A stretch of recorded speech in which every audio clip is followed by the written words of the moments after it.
جی السلام علیکم. 8 سیکشن. آج لیکچر ہے آپ کا تشکیل پاکستان.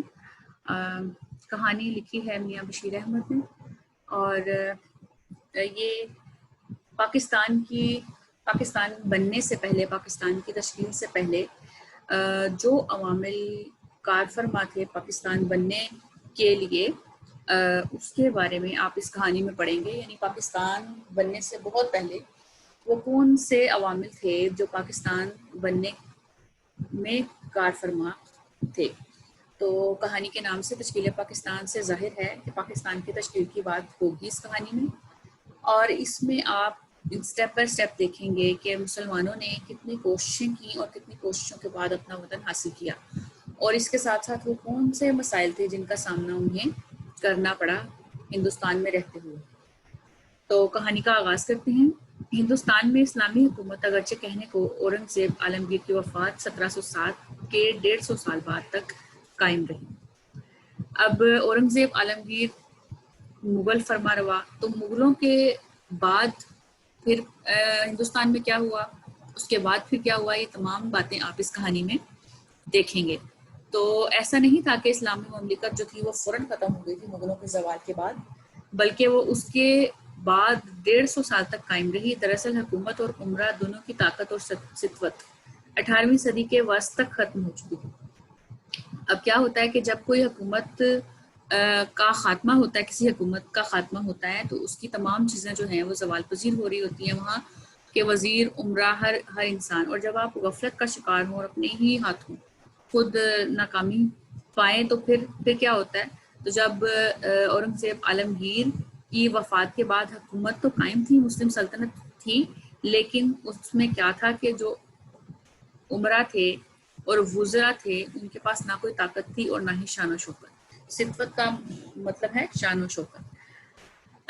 19ویں صدی کے شروع میں مسلمانوں کے سیاسی تنزل کی تکمیل ہوئی. تو 19ویں صدی میں کیا ہوا کہ مسلمان پورے طور پر سیاسی زوال کا شکار ہو گئے. سیاسی تنزلی یعنی سیاسی طور پر زوال کا شکار ہو گئے. تو تنزلی کہتے ہیں زوال کو. چنانچہ 1803 میں انگریز دہلی میں داخل ہوئے. اب آپ غور کرتے جائیں کہ پہلے مغل سلطنت کے آخر کا ذکر ہے اور اس کے بعد اب انگریز جو ہیں وہ دلی میں داخل ہو چکی ہیں. لیکن اسی زمانے میں بعض افراد کے دل میں مذہبی احیا اور معاشرتی اصلاح کا خیال پیدا ہوا. اب ہر دور میں جہاں پر جو حکومت ہے یا ملک ہے وہ بربادی کا شکار ہو رہا ہوتا ہے، تو وہیں پہ کچھ لوگ اس کی اصلاح کا بیڑا بھی اٹھاتے ہیں. تو ایسا ہی ہوا کہ معاشرتی ترقی کے لیے، معاشرتی اصلاح کے لیے کچھ لوگوں کے دل میں خیال پیدا ہوئے، اور ان میں شاہ ولی اللہ اور شاہ عبد العزیز وغیرہ کی کوششوں سے ان دوست لوگوں میں مذہب کی صحیح واقفیت بڑھتی گئی. لیکن عوام کی مذہبی حالت بہت گری ہوئی تھی اور مذموم معاشرتی رسموں میں مسلمانوں اور ہندوؤں میں زیادہ فرق نہ تھا. لیکن چونکہ مسلمان اور ہندو جو تھے وہ ایک جگہ پر اکٹھے رہتے تھے، تو اس وجہ سے ان کی رسم و رواج ایک جیسے تھے، ان کے درمیان میں کوئی خاص فرق نہیں تھا. یعنی وہ رسومات جو ہندو اپناتے تھے مسلمان بھی کم و بیش وہی رسومات انہیں پر عمل کر رہے تھے. کیوں؟ اس کی وجہ یہ تھی کہ وہ اکٹھے رہتے تھے ایک ملک میں ساتھ ساتھ. تو ان دونوں کی رسموں میں، جو معاشرتی رسمیں تھیں، ان دونوں قوموں کی رسموں میں کچھ زیادہ فرق نہیں تھا. تو اب آپ لوگوں نے یہ بات تو سنی ہوگی کہ جب مسلمان ہندوؤں کے ساتھ ہندوستان میں رہتے تھے تو انہیں کی رسومات جیسے ہولی ہے، دیوالی ہے اور بہت ساری چیزیں ہمارے ہاں شامل ہوئیں اور بہت ساری ایسی رسمیں جو کہ بظاہر ہمارے مذہب کا حصہ نہیں تھی، وہ ہم اپنائے ہوئے تھے جب ہم ان کے ساتھ رہتے تھے، جب لوگ اکٹھے رہتے تھے. تو سیاسی تنزل اور معاشرتی تخریب کے اس نازک وقت میں، تو جب سیاسی طور پر ہم زوال کا شکار ہو رہے تھے اور معاشرتی تخریب کہتے ہیں خرابی کو، معاشرتی خرابی کے اس نازک وقت میں ایک پرخلوص مصلح اصلاح کرنے والا شخص جس کا نام ہے سید احمد بریلوی پیدا ہوئے. جو اہم نکات ہیں ان کو آپ انڈر لائن کرتے جائیں، جو کہ آپ کو آبجیکٹیو میں پوچھے جا سکتے ہیں. جنہوں نے 1816 سے 1831 تک 15 سال مسلمانوں کی مذہبی اور معاشرتی خرابیوں کو دور کرنے کی پوری کوشش کی. اسی سلسلے میں مذہبی آزادی کے حصول کے لیے انہوں نے 1826 میں سکھوں کے خلاف مذہبی جہاد کی مہم بھی شروع کی، جس کے آخر میں 7,000 مجاہدین نے پشاور کے قریب میدان جنگ میں نمایاں کامیابی حاصل کی اور سید احمد کے ایک نظام حکومت قائم کر کے قبائل کی معاشرتی اصلاح کے احکام نافذ کیے۔ اب جب سید احمد بریلوی نے اپنا کارنامہ سر انجام دیا ہے کہ جس میں وہ مسلمانوں کی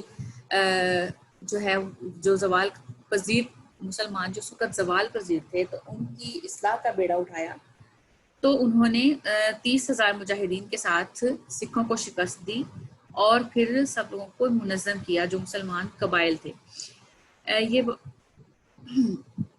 اچھا جی، لیکن پھر کیا ہوتا ہے وہی بات کہ مسلمان جو ہے وہ مسلمان کا دشمن ہے۔ کوئی بھی دور جا رہا ہو، کوئی بھی وقت ہو، تو ہم اپنے ہی بھائیوں کو پیٹ دکھانے سے یا ان کے ساتھ غداری کرنے سے ہم باز نہیں آتے۔ تو یہ ہسٹری میں بھی آپ دیکھیں، کبھی مراعات حاصل کرنے کے لیے لالچ کے غرض سے یا کسی بھی غرض سے مسلمان جو ہیں انہوں نے اپنے مسلمان بھائیوں کا خون بھی بہایا ہے اور ان کے ساتھ غداری بھی کی ہے۔ تو ایسا ہی ہوا جب سید احمد بریلوی نے اصلاح کا بیڑا اٹھایا، تو انہوں نے بہت سارے احکامات نافذ کیے، لیکن بعض سرداروں کی غداری سے جو سکھوں کے ساتھ شریک ہو گئے تھے، آخر کار مسلمانوں کو شکست ہوئی اور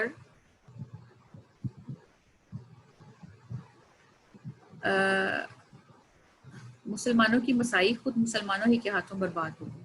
مساعی کوشش، مسلمانوں کی جو کوششیں تھیں، جو انہوں نے کوششیں کی تھی، وہ ان کے اپنے ہاتھوں سے گئیں، اپنے ہی ہاتھوں سے برباد ہوئی۔ یہ بات یاد رکھنے کے قابل ہے کہ سید احمد بریلوی نے بار بار ہندوستان کے مسلمانوں کو دوسری قوموں کے مقابلے میں جمع کیا اور ان کے اصلاحی کام کو ان کے بعض مذہبی جانشینوں نے جاری رکھا۔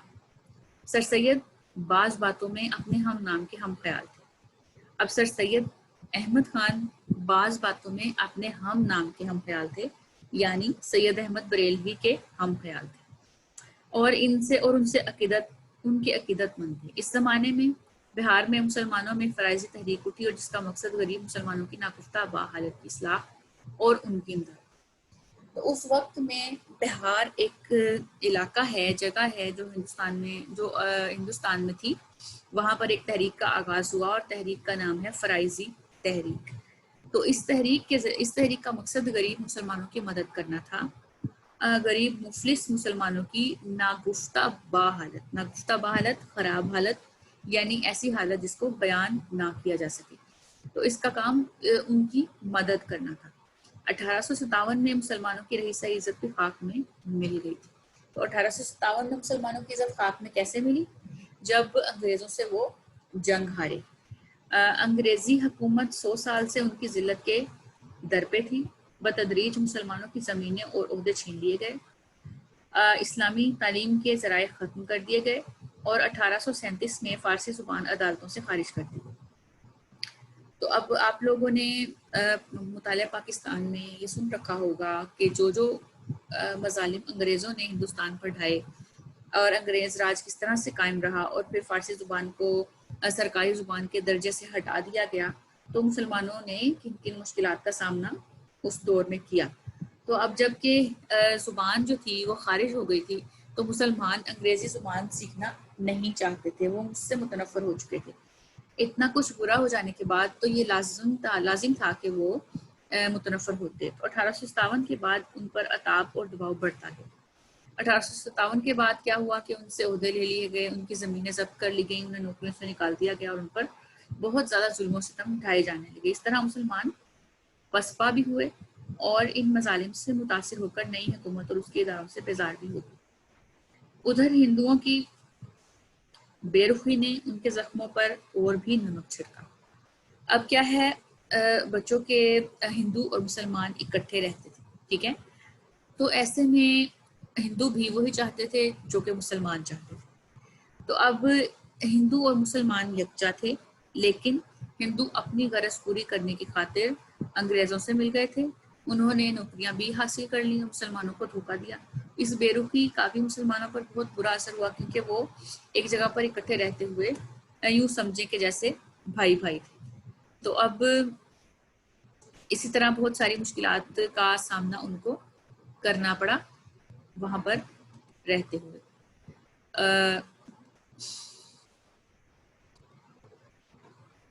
اس کے علاوہ مزید دیکھیے جی ان کے زخموں پر نمک چھڑکا اور اس ناگفتہ حالت میں ایک دور اندیش ہمدرد ملت اٹھا جس نے مایوسی اور پسماندہ قوم کو امید، محنت اور ترقی کا زندگی بخش درس دیا. یہ مرد خدا سر سید احمد خان تھے. یہ انہی کی جدوجہد کا نتیجہ تھا کہ گو ملک ہاتھوں سے گیا، ملت کی آنکھیں کھل گئی. تو یہ انہی کی سر سید احمد خان کی کوششوں کا نتیجہ تھا کہ وہ قوم جو کہ پسپا ہو رہی تھی، جو پستی کے راستے پر تھی، جو بہت زیادہ مسائل کا شکار تھی، وہ سر سید احمد خان کی کوششوں سے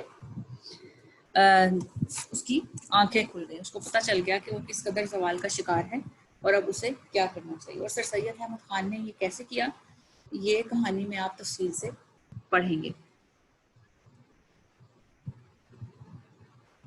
سر سید نے قدامت پسند مسلمانوں کو نئے زمانے کی ضروریات سے آگاہ کیا اور ہزار دقتوں سے ان کو نئے علوم کے حصول. اب جیسا کہ میں نے پیچھے بات کی ہے کہ مسلمان جو تھے وہ نئی حکومت سے متنفر ہو گئے تھے، نہ وہ زبان سیکھنا چاہتے تھے، نہ وہ نئے علوم.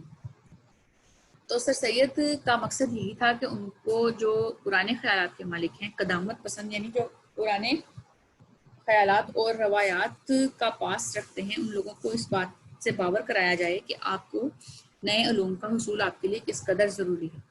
اگر آپ نئے علوم حاصل نہیں کریں گے، اگر آپ زبان نہیں سیکھیں گے، تو آپ کو بالکل ہی یوں سمجھیں کہ ایک کونے میں پھینک دیا جائے گا. نہ آپ کے پاس نوکریاں ہوں گی اور آپ کی زندگی بد سے بدتر ہوتی چلی جائے گی. اور نئی حکومت سے تعاون پر آمادہ کیا انہیں.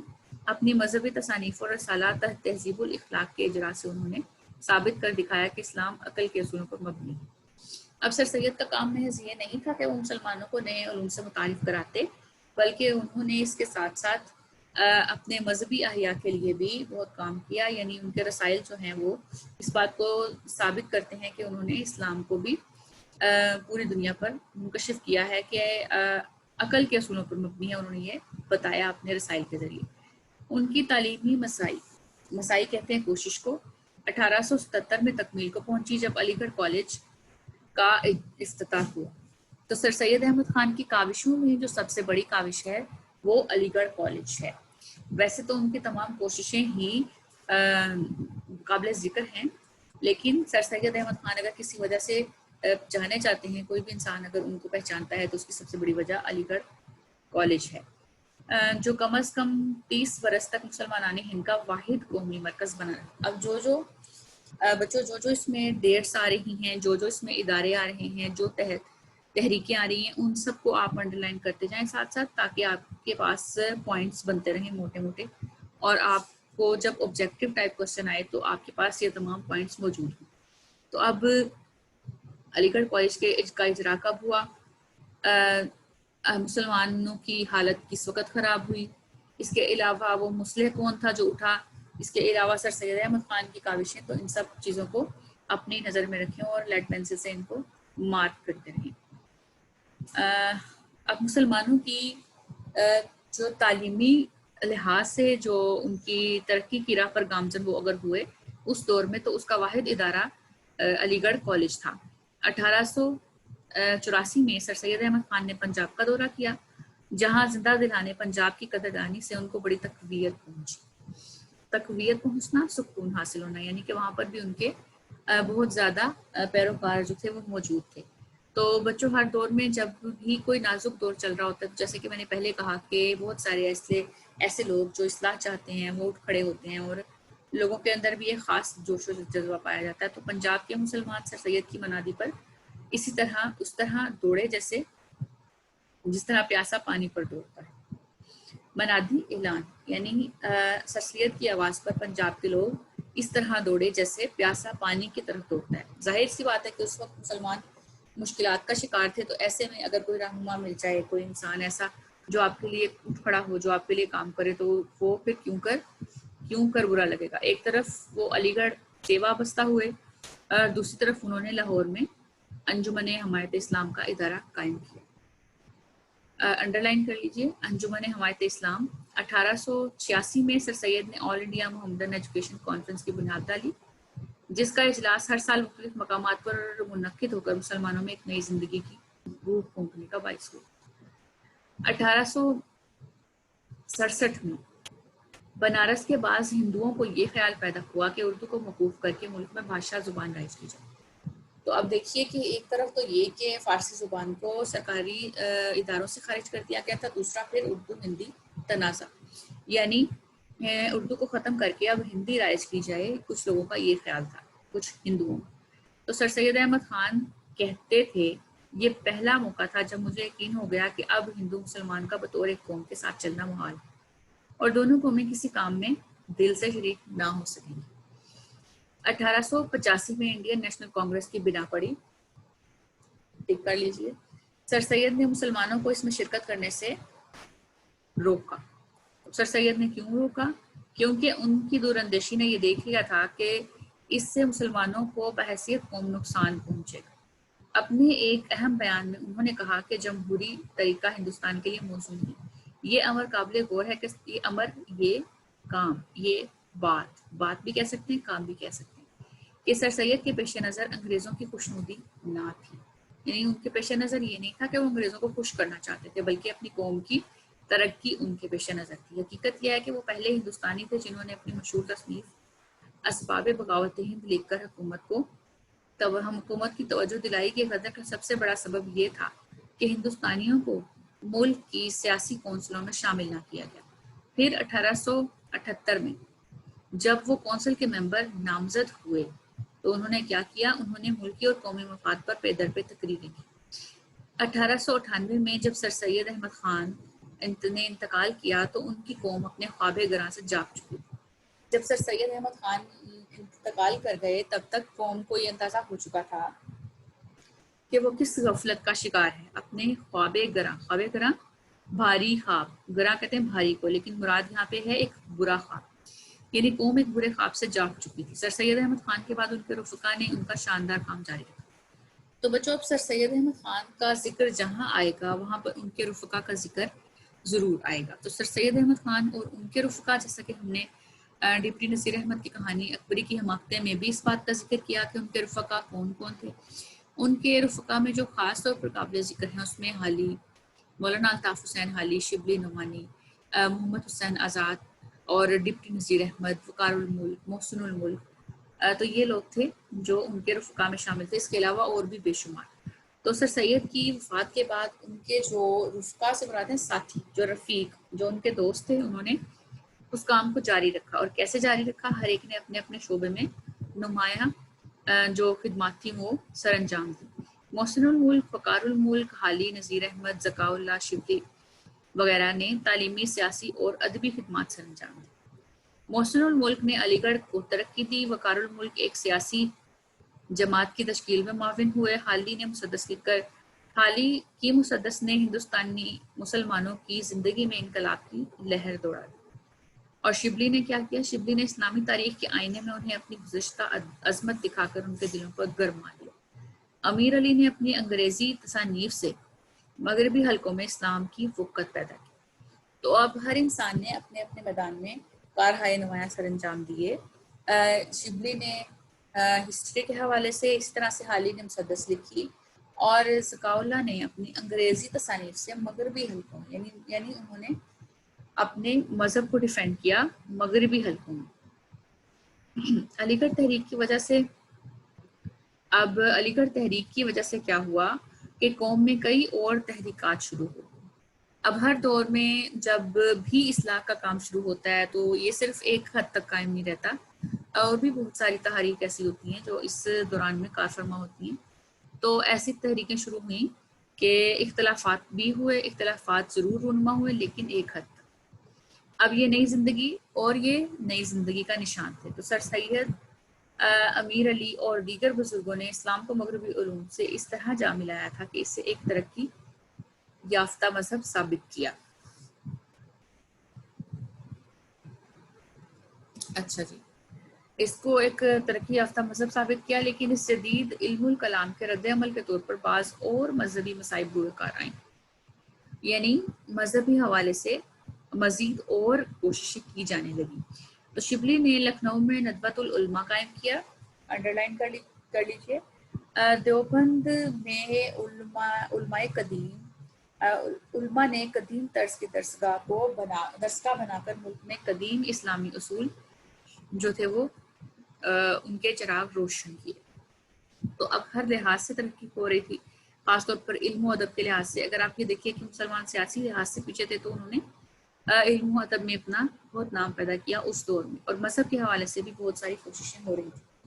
ان مسائل کا نتیجہ یہ ہوا کہ مذہب سے بیگانگی بہت حد تک کم ہو گئی اور مغرب کی ذہنی غلامی سے نجات ملی، لیکن ساتھ ہی ایک ایسی فضا بھی پیدا ہو گئی جس میں ہر چیز اچھی، اپنی ہر چیز اچھی اور دوسرے کی ہر چیز بری نظر آنے لگی۔ اس کی اصلاح بھی ضروری ہو گئی۔ اب اس کی اصلاح کیسے ہوئی، یہ ہمیں ایک خاص تصور اقبال کی شاعری سے پتہ چلتا ہے کہ اقبال نے آ کر اسلامی اور مغربی علوم کے غیر مطالعے کے بعد اپنا خاص اسلامی فلسفہ قوم کے سامنے پیش کیا۔ تو اب علامہ محمد اقبال جو کہ یورپ میں بھی رہ کر آئے تھے، انہوں نے اس تہذیب کا بھی قریب سے موازنہ کیا تھا۔ تو انہوں نے غیر مطالعے سے، غیر کہتے ہیں گہرے مطالعے کے بعد اپنا خاص اسلامی فلسفہ جو تھا وہ قوم کے آگے پیش کیا۔ اور وہ فلسفہ کیا تھا؟ جس کا مقصد کامل ترین انسان کی انفرادی و اجتماعی نشو و نما ہے۔ جس کا مقصد ایک کامل انسان کی انفرادی و اجتماعی نشو و نما ہے۔ انڈرلائن کر لیجئے۔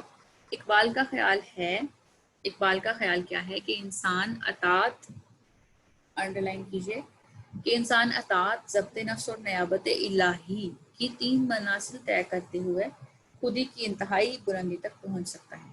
وہ کون سی 3 منازل ہیں؟ اس میں اطاعت ہے، سب سے پہلے اطاعت کریں اپنے خالق کی، اس کے بعد ضبط نفس ہے، اپنے نفس پر ضبط کریں، اور تیسرا ہے نیابت الہی، یعنی اس کے نائب ہونے کا فریضہ سر انجام دیں۔ تبھی خودی کی انتہائی منازل آپ طے کر سکتے ہیں۔ اس ارتقاء میں اسے مذہب کی رہنمائی درکار ہے۔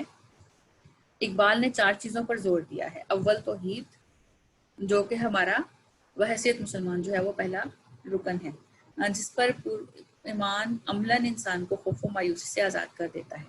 نیز توحید الہی توحید انسانی میں پرتوفگن ہوتی ہے، اور دوم رسول اکرم صلی اللہ علیہ وآلہ وسلم سے محبت اور ان کی مکمل تقلید۔ سوم ہے قرآن پاک کا مطالعہ اور اس کی تعلیمات کی پیروی۔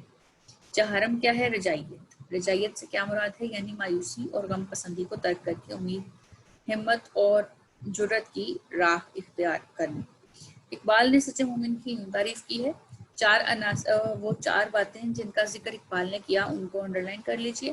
اب ایک سچے مومن کی تعریف سن لیجئے جو اقبال یوں کرتے ہیں: ہر لحظہ ہے مومن کی نئی شان نئی آن، گفتار میں کردار میں اللہ کی برہان، قہاری و غفاری و قدوسی و جبروت، یہ 4 عناصر ہوں تو بنتا ہے مسلمان، جس سے جگر لالا میں ٹھنڈک ہو وہ شبنم، دریاؤں کے دل جس سے دہل جائیں وہ طوفان۔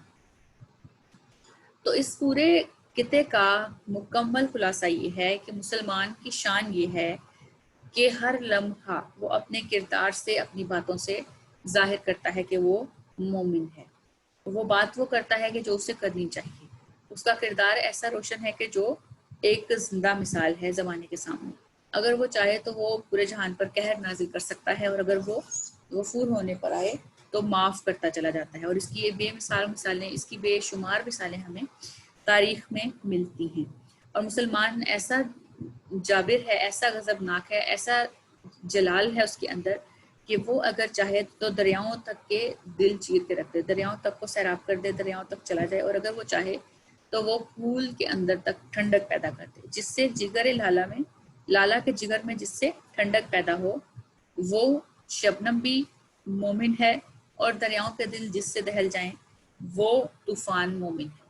تو مومن وہ ہے کہ جس نے تلواروں کے سائے تلے نماز ادا کی، جس نے دریاؤں کے سینے چیر ڈالے، جس کے سامنے کوئی ٹکا نہیں آ کر، اگر وہ مومن تھا خود، یعنی کہ اس کے اندر اگر یہ 4 خوبیاں موجود تھیں جن کا ذکر اقبال نے کیا ہے. یہ 4 عناصر ہوں تو بنتا ہے مسلمان. وہ کون کون سی ہیں؟ قہار، غفار، قدوسی اور جبور. تو اقبال نے اپنی قوم کو یہ کہہ کر جگایا اور اکسایا. کیا کہہ کر اقبال نے اپنی قوم کو اکسایا؟ اور ہم یہ بات جانتے ہیں کہ اقبال کی شاعری نے مسلمانوں میں ایک نئی روح پھونکی تھی اور مسلمان خواب غفلت سے بیدار ہوئے تھے. تو یہ مسلسل ایک ایسا دور چلتا رہا ہے جس میں مسلمانوں کو بے شمار مشکلات کا سامنا رہا ہے اور انہوں نے اس کا مقابلہ بھی کیا ہے. غفلت میں بھی رہے ہیں، پھر بہت ساری کوششوں کے ذریعے جس میں مذہبی بھی کوششیں تھیں، علم و ادبی کوششیں شامل تھیں. اور پھر اب ہم اقبال تک پہنچ چکے ہیں کہ اقبال نے اپنی تعلیمات کے ذریعے کس طرح سے مسلمانوں کی روح گرمائی.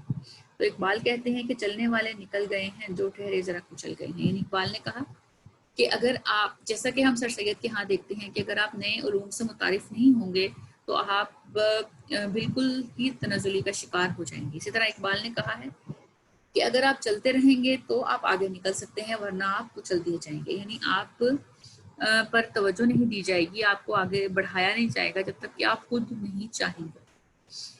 تو جو ٹھہر جائے گا کچلا جائے گا. یعنی کہ حرکت میں ہی جو ہے وہ زندگی ہے، ٹھہرنے میں موت ہے. تو بچوں اب میں یہاں پر اختتام کرتی ہوں آج کے لیکچر کا. آگے یہاں سے کل پھر ہم انشاءاللہ لیکچر شروع کریں گے.